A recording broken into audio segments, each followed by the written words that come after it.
একদা সাদ্দাত তখন নবজাত শিশু, মায়ের সাথে জাহাজে করে গভীর সমুদ্র পাড়ি দিয়েছে। সাদ্দাতের বয়স তখন 2 দিন কি 3 দিন হবে।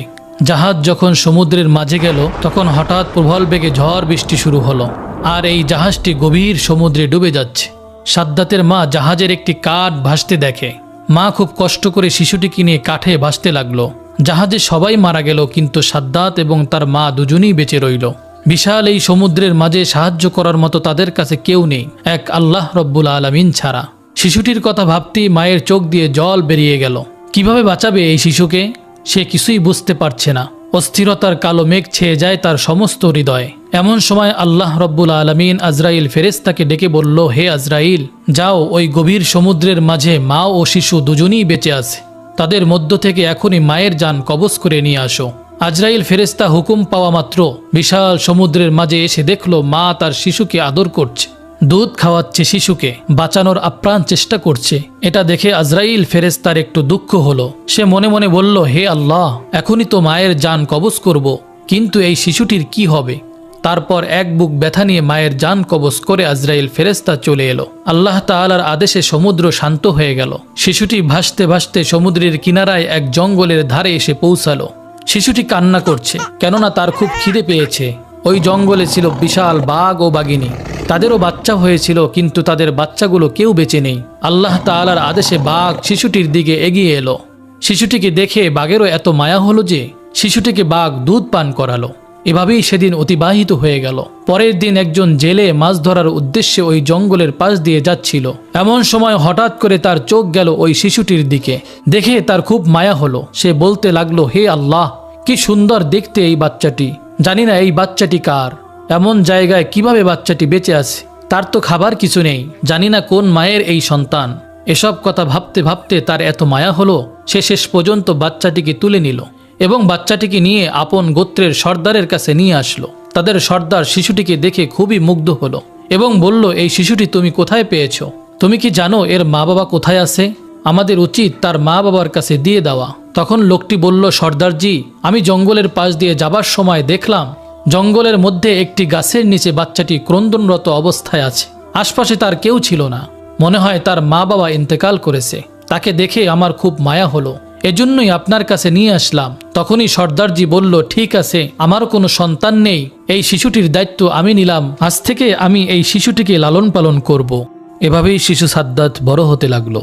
বাচ্চাটির বয়স 8-9 বছর বয়সে উপনীত হলে অন্যান্য বাচ্চাদের সাথে সেও মাঠে খেলা করতে যেত। অন্যান্য বাচ্চাদের মধ্যে সে ছিল খুবই সুন্দর এবং স্বাস্থ্যবান। তার মায়াময় চেহারা সকলকে আকর্ষণ করত। সে ছিল খুবই স্বাস্থ্যবান এবং চালাক। তার ছিল ভীষণ সাহস। একদিন সে মাঠে খেলা করছিল। তারপর হঠাৎ সে দেখল কিছু সৈন্য পার্শ্ববর্তী রাস্তা দিয়ে এগিয়ে চলছে। এটা দেখে সবাই ভয়ে পালিয়ে গেল, কিন্তু বাচ্চা সাদ্দাত সেখানেই দাঁড়িয়েছিল। সৈন্যদের মধ্যে একজনের চোখ অন্ধ ছিল। সে জানত অন্ধত্ব দূরকরণে সুরমা একটি মহা ঔষধ। তাই সে যখন যেখানেই যেত সুরমার খোঁজ করত। রাস্তার পাশ দিয়ে যাবার সময় ওই অন্ধ সেনা একটি সুন্দর কৌটার অনুসন্ধান করল। সেটি তুলে দেখল একটি সুরমার কৌটো। এতে করে সে অনেক খুশি হলো। সৈন্যটি কৌটো খুলে তার চোখে সুরমা লাগাতে যাবে, এমন সময় আরেকজন সৈন্য বলল, আপনি চোখে লাগানোর আগে সুরমাটি পরীক্ষা করুন, এই সুরমার মধ্যে ক্ষতিকর কিছু থাকতে পারে। তখন সে বলল, কিভাবে পরীক্ষা করব? এবার অন্য একজন সৈন্য বলল, ওই দেখুন, ওই যে বাচ্চাটি দাঁড়িয়ে রয়েছে, ওকে দিয়ে পরীক্ষা করুন। এবার ওই সৈন্যটি তাকে বলল, তুমি এখানে দাঁড়িয়ে আছো কেন? এদিকে এসো। বাচ্চাটি তাদের ভয় না করে এগিয়ে এলো এবং বলল, আমাকে ডেকেছেন কেন? আমি তো কিছু করিনি। সৈন্যটি বলল, এই সুরমাটি তুমি চোখে লাগাও। তো বাচ্চাটি ভয় না করে সুরমা চোখে দিল। সুরমা চোখে দেওয়া মাত্রই তার অন্তর্চক্ষু খুলে গেল। দুনিয়ার সমস্ত বস্তু তার দৃষ্টিগোচর হতে লাগলো। এমনকি জমিনের নিচে থাকা সমস্ত স্বর্ণ, রূপা, হিরে, আরও সমস্ত দামি দামি খাজানা দেখতে পেল। বাচ্চাটি ছিল খুবই চালাক। শুধু চালাক নয়, প্রতারক। বাচ্চাটি মনে মনে বলল, এসব কথা এদেরকে বলা যাবে না, আমাকে অন্য কিছু বলতে হবে। অন্যদিকে এক সৈন্য বলল, কি ব্যাপার, তুমি কিছুই বলছো না কেন? কি হয়েছে তোমার? আর তখনই বাচ্চাটি মিথ্যা অভিনয় করে কাঁদতে কাঁদতে বলল, সুরমা লাগানোর ফলে চোখে মারাত্মক ব্যথা অনুভব হচ্ছে, আমার চোখ জ্বলে যাচ্ছে, এখন আমি কি করব? আপনারা আমাকে কি চোখে দিয়েছেন? এই কথা শুনে একজন সৈন্য অন্ধ ওই সৈন্যকে বলল, মনে হয় সুরমায় কোনো ভেজাল মিশ্রিত আছে, এটা ওই আসল সুরমা নয়। এরপর তারা সুরমার কৌটা ফেলে ভয়ে ওই স্থান ত্যাগ করল। বাচ্চাটি দ্রুত ওই সুরমার কৌটা নিয়ে বাড়িতে চলে এলো। বাড়িতে এসে তার বাবার নিকট বলল, বাবা, আমি এমন এক জিনিস পেয়েছি যেটা দিয়ে খুব তাড়াতাড়ি আমরা রাজা হয়ে যাব। তখন তার বাবা বলল, কি এমন পেয়েছ? তখন বাচ্চাটি বলল, বাবা, আমি এমন এক সুরমা পেয়েছি যেটা চোখে লাগালে জমিনের নিচে সমস্ত স্বর্ণ, রূপা, হিরে, মণি, মুক্তা সবকিছু দেখতে পাই। তখন বাবা বলল, বড় আনন্দের কথা শোনালে বাবা, তোমার কোনো ভয় নেই, আমার অনেক লোকজন আছে, আরও আছে অসংখ্য ঘোড়া ও গাধা। তুমি চোখে সুরমা লাগিয়ে চলো, তুমি যখনই স্বর্ণ, রূপা, খাজানা দেখতে পাবে তখনই আমাদেরকে বলবে, আমরা উঠিয়ে নেব। এভাবেই 10 বছর পর বাচ্চাটি যখন পূর্ণ যুবকে পরিণত হলো, তখন হঠাৎ একদিন সর্দার মৃত্যুবরণ করল। সর্দারের মৃত্যুর কিছুদিন পর একজন লোক বলল, এখন আমাদের সর্দার কে হবে? অপর দিকে থাকা একজন ব্যক্তি বলল, যেহেতু আমাদের সর্দার তাকে লালন পালন করে বড় করে তুলেছে, তাই এই যুবককে সর্দার করা হোক। সবার অনুমতিতেই এই যুবককে সর্দার করা হলো। কিছুদিন পর যুবক সাদ্দাত অনেক অহংকারী হয়ে গেল, কারণ তার কাছে প্রচুর ধন সম্পদ ছিল। সে কারো পরোয়া করত না, এমনকি দেশের বাদশাকেও সে পরোয়া করত না। এভাবেই কয়েক বছর পর তার প্রশিক্ষণপ্রাপ্ত সৈন্য দ্বারা দেশের বাদশাকে পরাজিত করে সে নিজেই দেশের বাদশার সিংহাসনে আরোহণ করল। এক রাষ্ট্রীয় ক্ষমতা নিজের হাতে তুলে নেয়। এক সময়ের অসহায় বাচ্চা আজ দেশের রাষ্ট্রপ্রধান। একদিন বাদশাহ সাদ্দাত তার রাজদরবারে উজির, নাজির, মন্ত্রী এবং সমস্ত কর্মচারীকে ডেকে বলল, আমার ধন দৌলত, সোনা, রৌপ্য, হিরে, ঘোড়া, হাতি, গাধা সহ কোনো জিনিসের অভাব নেই। আমার যেরকম সুন্দর চেহারা, ধন সম্পদ আছে, তাতে কি আমি খোদা হবার উপযুক্ত নয়? তখন সেখানে উপস্থিত থাকা মন্ত্রী, উজির, নাজির সকলেই একসাথে বলল, নিশ্চয়ই, এত যার ধন দৌলত, দালান কোটা, হাতি, ঘোড়া সবই তো আছে, তুমি যদি খোদা না হও তাহলে এই দুনিয়ায় খোদার উপযুক্ত আর কে? এত সুন্দর ভরা মণি, মুক্ত, হিরে, জহুরত, এত কর্মচারী, এত লোক সবই তো আছে, তাহলে তুমিই খোদার উপযুক্ত।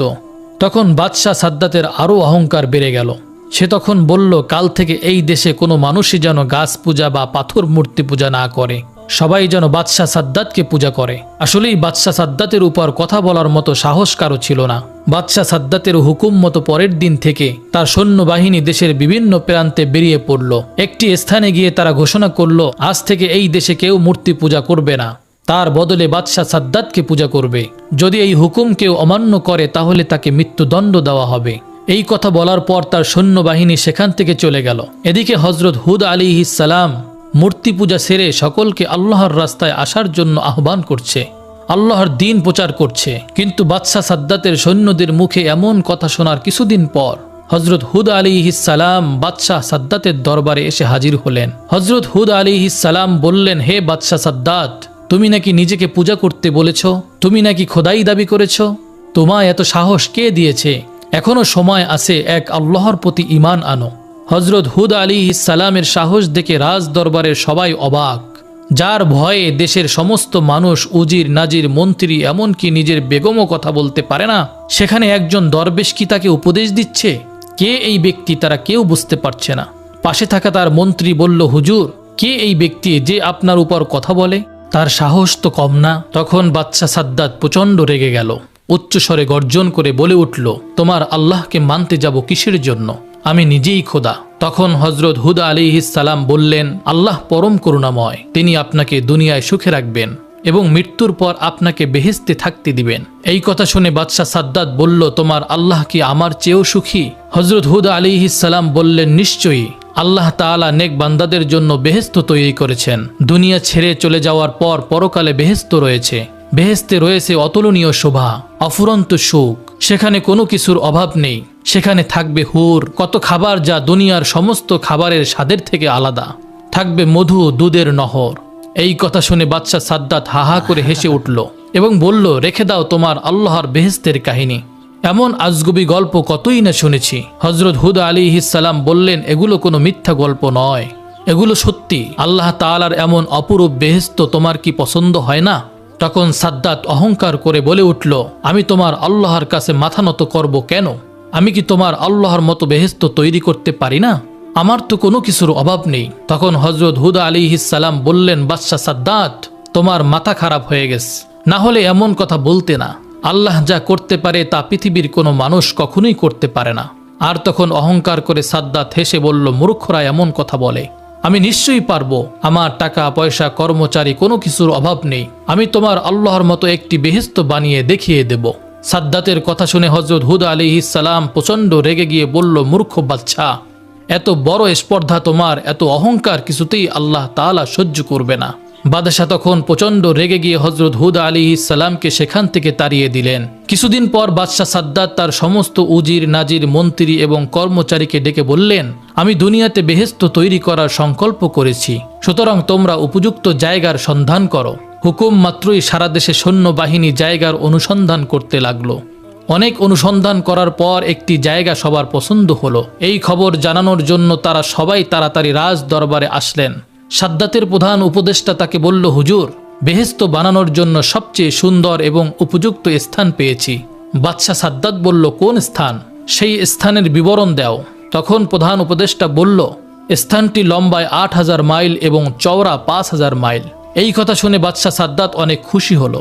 সাথে সাথে বাদশাহ সাদ্দাত ঘোষণা করল, এই দেশে কারো ঘর বাড়িতে কেউ স্বর্ণ রূপা রাখতে পারবে না, সবাইকে রাজ দরবারে জমা দিয়ে যেতে হবে। হুকুম মতো পরের দিন থেকে সাদ্দাতের সৈন্যবাহিনী দেশের বিভিন্ন প্রান্তে প্রতিটি বাড়িতে অনুসন্ধান করতে লাগলো। যার বাড়িতে সোনা রূপা হিরে পাওয়া যেত সেটিকে তারা নিয়ে চলে আসতো। এইভাবে বাদশাহ সাদ্দাতের সৈন্যবাহিনী সাধারণ মানুষের উপর অত্যাচার করত। দেশে ক্রমশ অন্যায় অত্যাচার বেড়ে গেল। বাদশাহ সাদ্দাত তার মন্ত্রীকে জিজ্ঞেস করল, মন্ত্রী, বেহেশত তৈরির কাজ কতদূর এগোলো? মন্ত্রী বলল, হুজুর, দুনিয়ার বিভিন্ন প্রান্তে যেখানে যত মূল্যবান জিনিস ছিল, স্বর্ণ, হিরে, মানিক, মুক্ত, জহুরত, ইয়াকুত ও মার্বেল জোগাড় করা হলো। এমনি ভাবে পৃথিবীর বিভিন্ন প্রান্ত থেকে লক্ষ লক্ষ সুদক্ষ কারিগর ও মজুরি বেহেশত তৈরির জন্য আসতে শুরু করলো। বাদশাহ সাদ্দাত তাদেরকে বলল, তোমরা বেহেশতের মধ্যে এমন অসংখ্য ভালাখানা তৈরি করবে যার একটি ইট হবে স্বর্ণের এবং অপরটি হবে রূপার। মনে রাখবে, তোমরা যেদিন এই কাজ সফল করে আমাকে সংবাদ দেবে, সেদিনই আমার চিরকাঙ্ক্ষিত বেহেশতে বসবাসের জন্য যাব। দিন রাত পরিশ্রম করে ৩০০ বছর ধরে বেহেশত তৈরি করা হলো। অনেক ঐতিহাসিকদের মতে সেটি বিচিত্র কারুকার্যময় ও অপূর্ব সুন্দর হয়েছিল। যেদিকে নজর দেওয়া যায় সেদিকেই অপরূপ।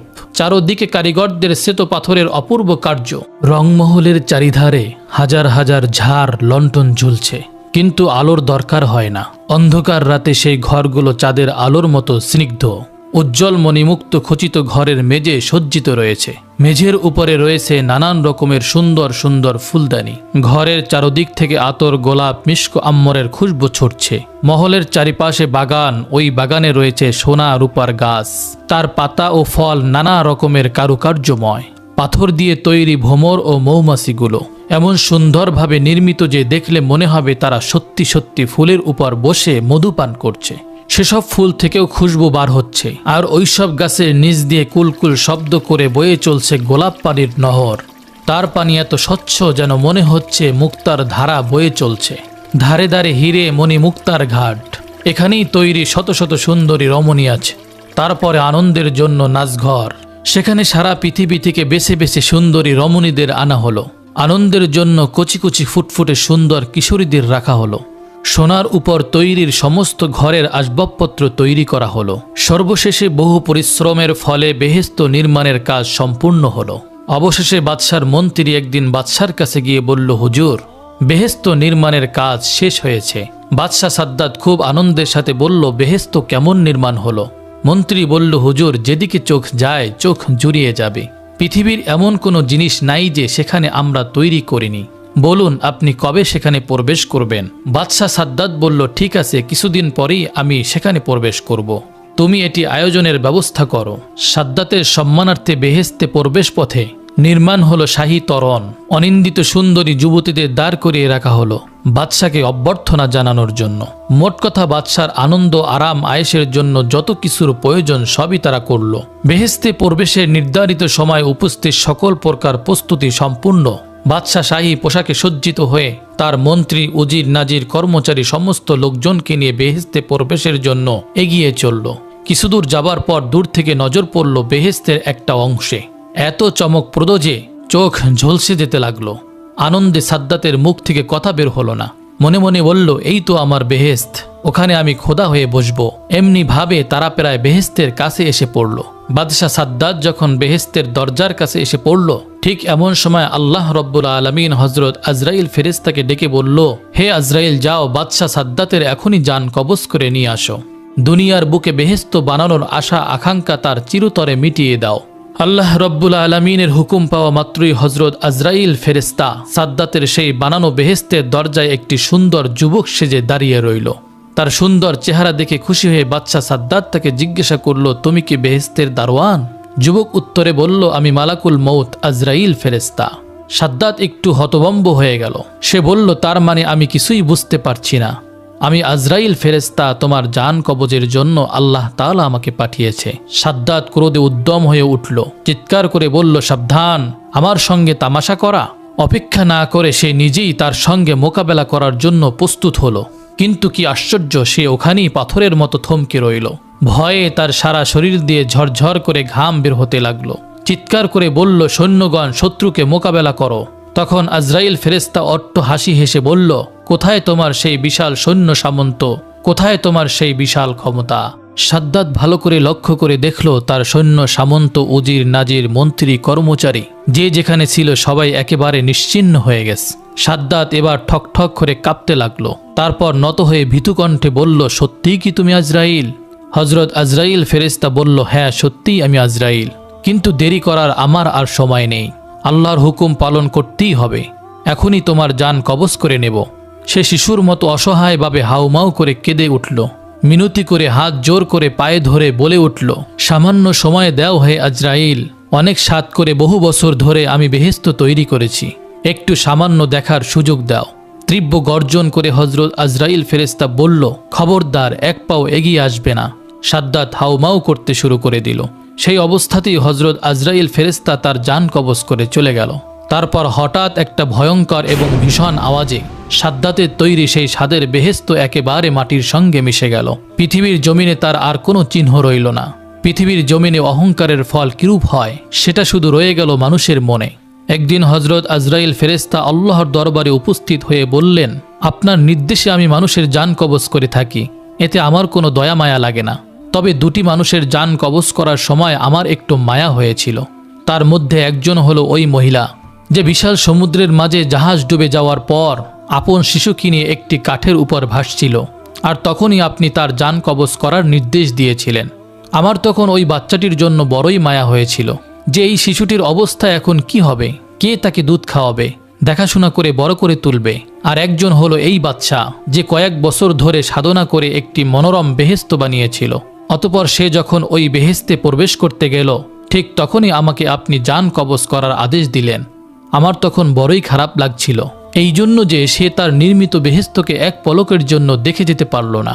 হযরত আজরাইল ফেরেশতার এমন কথা শুনে আল্লাহ রব্বুল আলামিন বললেন, হে আজরাইল, যে বাদশার জন্য তোমার মায়া দয়া হলো, যার জন্য তুমি আফসুস করছো, সে তো ওই শিশুটি বিশাল সমুদ্রের মাঝে জাহাজ ডুবে যাওয়ার পর যার মায়ের জান কবজ করতে তোমার মায়া হয়েছিল। হে আজরাইল, তুমি জানো না, সে শিশুটি বড় হয়ে আমার নাফরমানি করেছে, অহংকার করে আল্লাহ তাআলাকে অস্বীকার করেছে, আল্লাহর হুকুমের বিরোধিতা করেছে। তাই আমি তার বেহেশতে পা রাখার সুযোগ দেইনি, বরং তার ভিতরে প্রবেশের আগেই সব ধ্বংস করে দিয়েছি। প্রিয় দর্শক, এই ঘটনা থেকে আমাদের শিক্ষা নেওয়া উচিত। আল্লাহর নিয়ামতকে অস্বীকার করলে, অহংকার করলে এর পরিণতি খুবই খারাপ হয়। আমরা এই পৃথিবীতে আল্লাহর নিয়ামতের মাঝে ডুবে থেকেও অহরহ নাফরমানি করে চলেছি, আল্লাহর হুকুমের বিরুদ্ধাচারণ করেছি। এ সমস্ত জিনিসকে আমাদের বর্জন করতে হবে। সকল খারাপ কাজ ছেড়ে দিয়ে সহজ সরল পথে চলার চেষ্টা করতে হবে। আল্লাহ তাআলা যেন আমাদের সকলকে হিংসা, অহংকার, সুদ, ঘুষ, হারাম আরও সকল প্রকার খারাপ কাজ থেকে দূরে সরিয়ে রাসূল সাল্লাল্লাহু আলাইহি ওয়াসাল্লামের দেখানো পথে চলার তৌফিক দান করেন। আমিন।